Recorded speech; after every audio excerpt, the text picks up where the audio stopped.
जय श्री राधे कृष्ण। आप सभी का हमारे YouTube चैनल पे बहुत बहुत स्वागत है।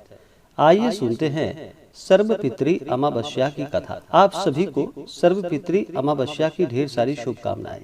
आप सभी के जीवन में पितृदेव की कृपा से आप सभी को सभी प्रकार के सुख और समृद्धि की प्राप्ति हो। पितृदेव अपना भरपूर आशीर्वाद प्रदान करे। पितृ अमावस्या जो कि हर वर्ष आश्विन माह की अमावस्या तिथि को पितृ अमावस्या सर्वपितृ अमावस्या के रूप में मनाया जाता है। इस दिन अपने पितरों के निमित्त विशेष प्रकार से श्राद्ध, तर्पण आदि का कार्य करने से पितृ देवता अति प्रसन्न होते हैं और पितृदोष आदि से भी शांति की प्राप्ति होती है। पितृदोष का प्रभाव कम होता है। हिंदू धर्म में हर तिथि का, हर पक्ष का अपना अपना विशेष महत्व माना गया है। इसी प्रकार से अमावस्या तिथि का अपना विशेष महत्व होता है। अमावस्या तिथि के दिन इस दिन गंगा स्नान करना, दान पुण्यों का कार्य करना, ब्राह्मणों को भोजन कराना, ब्राह्मणों को दान और दक्षिणा देना, गरीबों को भोजन कराना, अपने पितरों के निमित्त अन्न, वस्त्र आदि प्रदान करना, यह सब बड़ा ही पुण्य फलदायक माना गया है। खासकर आश्विन अमावस्या तिथि का बड़ा विशेष महत्व होता है। आश्विन अमावस्या जिसे कि सर्वपितृ अमावस्या के रूप में मनाया जाता है। श्राद्ध पक्ष के दौरान जो कि पितृपक्ष भाद्रपद पूर्णिमा तिथि से लेकर के आश्विन अमावस्या तिथि तक, यह श्राद्ध पक्ष का यह 16 दिन जो कि श्राद्ध पक्षों का होता है।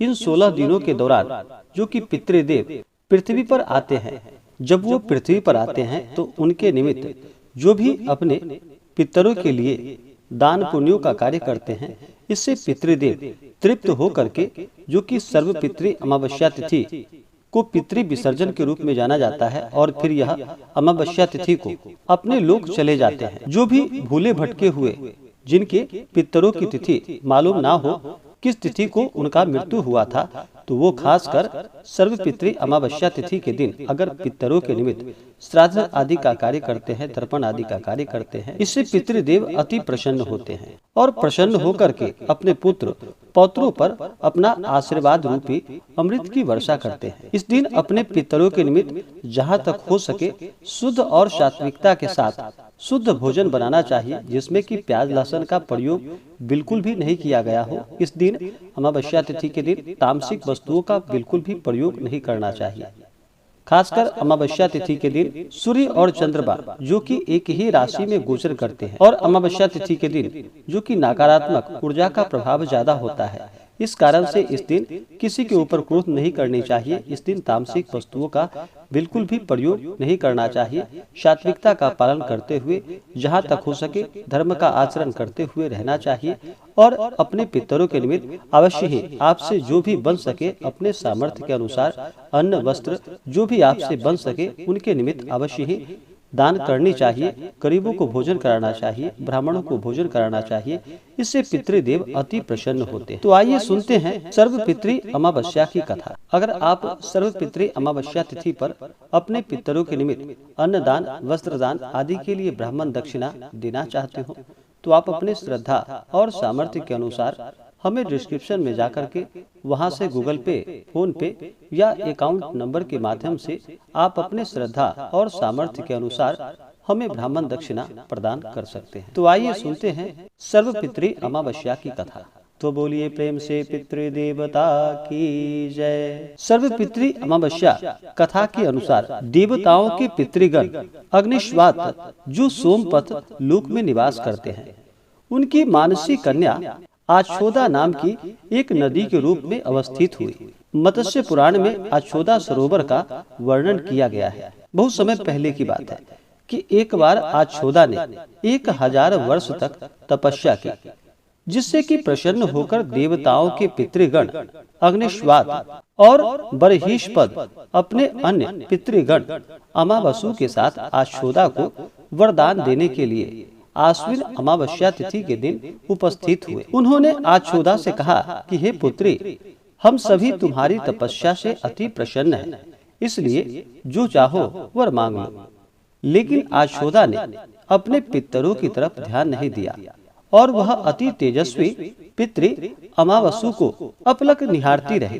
पितरों के बार बार कहने पर उसने कहा कि हे भगवान, हे देव, क्या आप मुझे सचमुच वरदान देना चाहते हैं? इस पर तेजस्वी पितृ अमावसु ने कहा कि हे आशोदा, वरदान पर तुम्हारा अधिकार सिद्ध है, इसलिए निसंकोच कहो।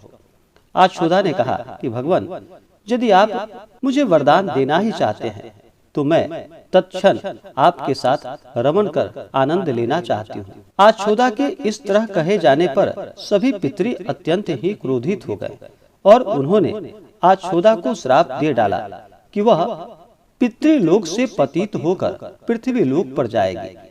पितरों के इस तरह श्राप दिए जाने पर आशोदा पितरों के पैरों में गिरकर रोने लगी। इस पर पितरों को दया आ गई। उन्होंने कहा कि आशोदा, तुम पतित योनि में श्राप मिलने के कारण मत्स्य कन्या के रूप में जन्म लोगी। पितरों ने आगे कहा कि भगवान, ब्रह्मा के वंशज महर्षि पराशर तुम्हें पति रूप में प्राप्त होंगे। तुम्हारे गर्भ से भगवान व्यास जन्म लेंगे। इसके उपरांत भी अन्य दिव्य वंशों में जन्म लेते हुए तुम श्राप मुक्त होकर पुनः पितृलोक में वापस आ जाओगे। पितरों के इस तरह कहे जाने पर आशोदा शांत हुई। अमावसु के ब्रह्मचर्य और धैर्य की सभी पितरों ने सराहना की एवं वरदान दिया कि यह अमावस्या तिथि अमावसु के नाम से जानी जाएगी।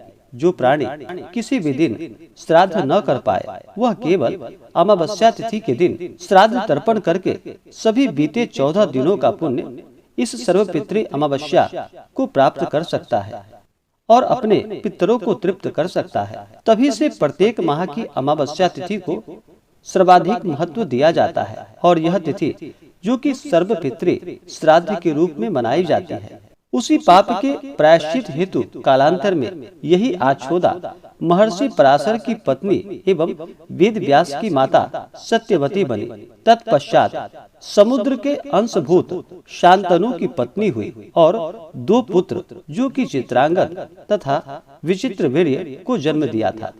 इन्हीं के नाम से कलयुग में अष्टका श्राद्ध भी मनाया जाता है। इसी प्रकार से जो भी सर्वपितृ अमावस्या तिथि के दिन अपने पितरों के निमित्त दान, तर्पण, श्राद्ध आदि का कार्य करते हैं, इससे पितृ देवता का आशीर्वाद प्राप्त होता है। सर्वपितृ अमावस्या तिथि के दिन चाहिए कि इस दिन सुबह उठकर नित्य क्रियाओं से निवृत्त होकर के इस दिन गंगा नदी में स्नान करना चाहिए। अगर गंगा नदी में स्नान ना कर पाए तो कम से कम घर के नहाने के पानी में ही थोड़ा सा गंगा जल डाल करके स्नान करना चाहिए। शुद्ध वस्त्र धारण करना चाहिए। इसके बाद फिर भगवान सूर्य देव को अर्घ्य प्रदान करना चाहिए। भगवान सूर्य देव, जो कि पृथ्वी पे साक्षात देवता रूप में माने जाते हैं, इन्हें पहला अर्घ्य दिया जाता है। और भगवान सूर्य देव, जो कि केवल आंख की पीड़ाओं को छोड़कर सभी प्रकार के रोगों को नष्ट करने वाले हैं, तो भगवान सूर्य देव को अवश्य ही अर्घ्य प्रदान करना चाहिए। उसके बाद फिर आपके इष्ट देवता जो भी हो या देवी हो, अपने इष्ट देवता का पूजन करना चाहिए। अपने इष्ट देवता के नजदीक दीपक जलानी चाहिए। नैवेद्य आदि का भोग लगाना चाहिए। इससे इष्ट देवता प्रसन्न होते हैं। उसके बाद फिर मध्याह्न काल में अपने पितरों के निमित्त श्राद्ध, तर्पण आदि का कार्य करना चाहिए। ब्राह्मणों को भोजन कराना चाहिए। ब्राह्मणों को दान और दक्षिणा देनी चाहिए। गरीबों को भोजन करानी चाहिए। इससे अनंत गुना पुण्य फलों की प्राप्ति होती है और पितृ देवता इससे तृप्त होते हैं और फिर अपने पुत्र पौत्रों पर अपना आशीर्वाद रूपी अमृत की वर्षा करते हैं, जिससे कि घर में सुख समृद्धि का आगमन होने लगता है तथा सभी प्रकार के दुख और कष्ट धीरे धीरे समाप्त हो जाते हैं। सर्वपितृ अमावस्या तिथि के दिन चाहिए कि इस दिन नदी, तालाब, बाबरी, कुआं आदि के पास दीपक जलाने चाहिए। पीपल वृक्ष के नीचे दीपक जलाने चाहिए। पीपल वृक्ष में इस दिन अपने पितरों को प्रसन्न करने के लिए कच्चे दूध या जल आप शक्कर डाल करके अपने पितरों के निमित्त चढ़ाते हैं, तो इससे पितृ देवता का आशीर्वाद प्राप्त होता है। सर्वपितृ अमावस्या तिथि के दिन इस दिन भूल कर भी तामसिक वस्तुओं का प्रयोग नहीं करना चाहिए। शुद्ध और सात्विकता का पालन करते हुए, धर्म का आचरण करते हुए इस दिन रहना चाहिए। इससे पुण्य फलों की प्राप्ति होती है और पितृ देवता अपना कृपा प्रदान करते हैं। तो आशा करता हूँ कि यह जानकारी आपको अच्छा लगा हो। ऐसे ही ज्ञानवर्धक जानकारियाँ प्राप्त करने के लिए हमारे इस चैनल पे अगर आप नए हैं तो चैनल को लाल बटन दबा करके सब्सक्राइब करें, साथ में बेल आइकन घंटी को दबाएं ताकि मेरे वीडियो का नोटिफिकेशन आपको समय से मिलता रहे। वीडियो को लाइक करें, शेयर करें। सुखी रहें और स्वस्थ रहें। जय श्री राधे कृष्ण। धन्यवाद।